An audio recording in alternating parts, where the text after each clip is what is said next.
बिस्मिल्लाहिर्रहमानिर्रहीम अस्सलाम वालेकुम। दोस्तों, मैं आपकी खिदमत में हाज़िर हूँ फॉरेक्स मार्केट में गोल्ड के इंट्राडे और शॉर्ट टर्म एनालिसिस के साथ। अच्छा, अल्लाह ताला का शुक्र है दोस्तों, जिस तरह के मैंने फ्राइडे वाले दिन बताया था और फिर वीडियो भी मैंने बनाई थी मंडे वाले आज आज के दिन के लिए।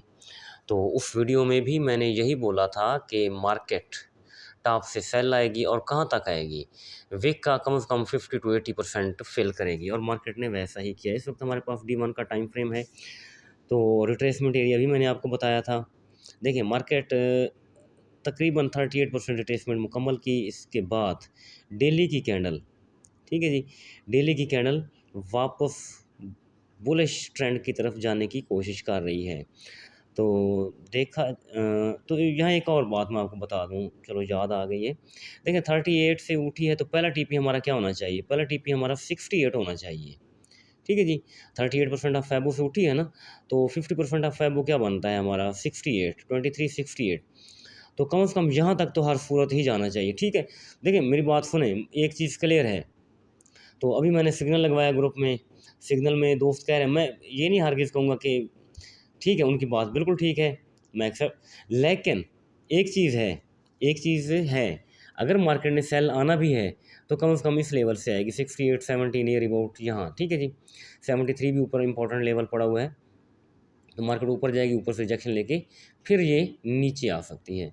तो बहरहाल अगर 50 तोड़ती है, 68 के ऊपर 15 मिनट या 1 घंटा देती है, तो साफ ज़रा अगला टारगेट इसका 61.8 यानी 2387 ये रहेगा। अगर इसके ऊपर पूरे घंटे की कैंडल देती है 61% ऑफ फैबो, तो साफ ज़रा फिर 2400 होगा, क्योंकि मार्केट स्टेप बाय स्टेप चलती है, मार्केट एक ही दफ़ा मूव नहीं बनाती। हाँ, अलबत्ता फ्राइडे वाले दिन कुछ डिफरेंट होती है, जिस तरह के हमने देखा और हम देखते रहे हैं। तो ये चीज़ मेरी ज़हन में रखेंगे। फैबो लेवल आप लगाएं, कोई इशू नहीं है, बिल्कुल लगाना आसान है।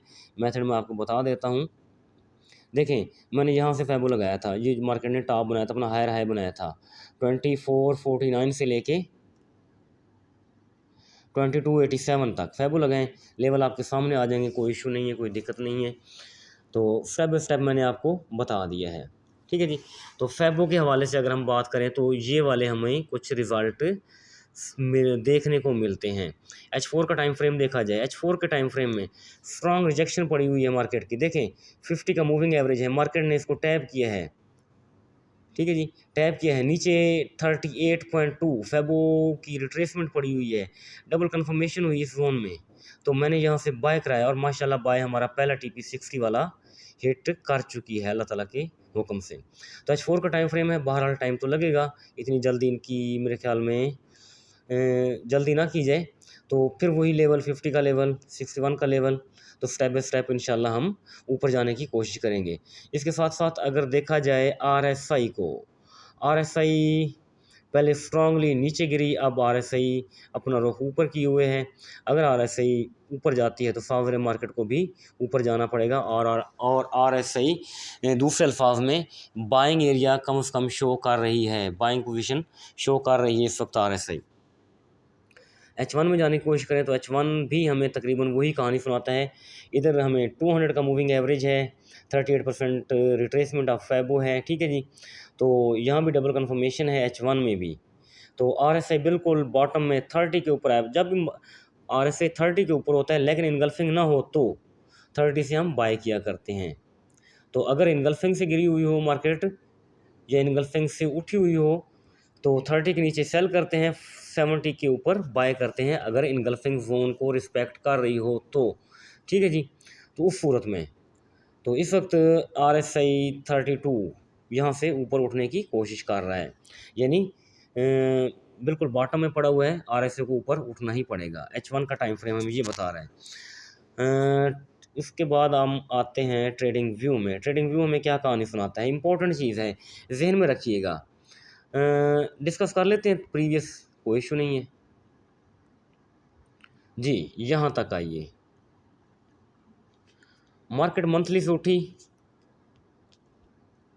ये मंथली है, टैब किया मंथली टू मंथली, ठीक है, 2372, और इसके बाद करीब करीब मंथली के करीब आई, यानी मंथली टू मंथली चली, इसमें कोई शक नहीं है, क्लियर है।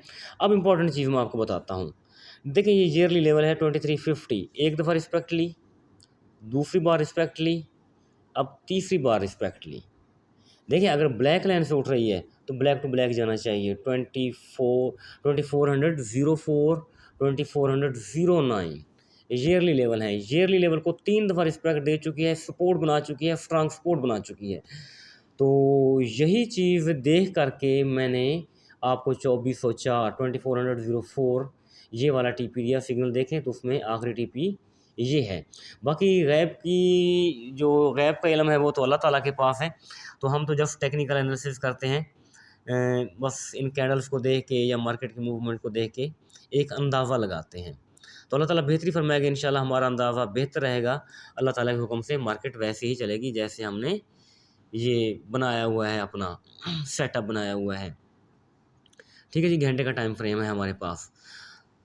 तो ये चीज़ इंपॉर्टेंट है, आपने इस चीज़ को भूलना नहीं। अगर आप ये जो अकमल भाई ने बताई थी फॉर्च्यूनर स्ट्रेटेजी, तो यूट्यूब के ऊपर पड़ी हुई है, तो आप ये फॉलो करें तो वैसी ही लेने लग जाएंगी जैसी मेरे पास लगी पड़ी हुई हैं। ठीक है जी।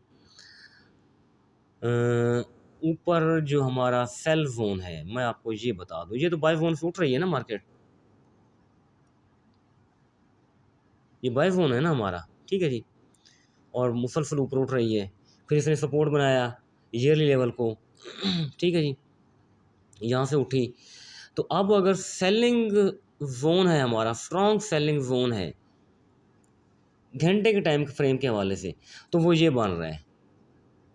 निचला जो निचली जो ये वाली पट्टी है ये इनगल्फिंग है। ठीक है जी, और ये जो उस दिन अकमल भाई ने बताया था वो है मार्केट स्ट्रक्चर ब्रेकआउट, उसके हवाले से जो हम ड्रा करते हैं तो वो ये बनता है हमारे पास। उसके ऊपर 2334 के ऊपर मंथली लाइन भी पड़ी हुई है, रेड टू रेड।